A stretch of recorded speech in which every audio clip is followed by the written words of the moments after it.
একজন মানুষের একটি বুড়ো বলদ একটি শুকনো কুয়োর মধ্যে পড়ে গেল। লোকটি চিন্তায় পড়ে গেল, এত ভারী বলদকে এই গভীর কুয়ো থেকে কিভাবে উঠাবে।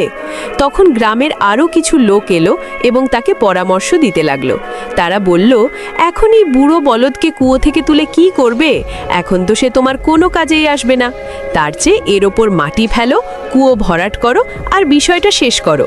সবাই মিলে কুয়ো ভরাট করার জন্য এবং বলদটিকে ভেতরেই চাপা দেওয়ার জন্য মাটি ফেলতে শুরু করলো। বলদটি মনে মনে খুশি হলো। সে ভাবলো, আমার মালিক কত ভালো, আমাকে তোলার জন্যই কুয়োটা মাটি দিয়ে ভরছে। তার গায়ে যতবার মাটি পড়তো সে ঝেড়ে ফেলতো এবং সেই মাটির ওপর উঠে দাঁড়াতো। এভাবে করতে করতে একসময় পুরো কুয়ো মাটি দিয়ে ভরে গেল আর বলদটিও কুয়ো থেকে বের হয়ে এলো। ঠিক তেমনই, যখন তুমি কারো কোনো কাজে আসবে না বা যখন তুমি সমস্যায় পড়বে, তখন মানুষ তোমাকে আরও নিচে চাপা দেওয়ার চেষ্টা করবে। কিন্তু যদি তুমি বুদ্ধি ও বিবেক দিয়ে কাজ করো, তবে কেউই তোমাকে চিরদিনের জন্য দমিয়ে রাখতে পারবে না।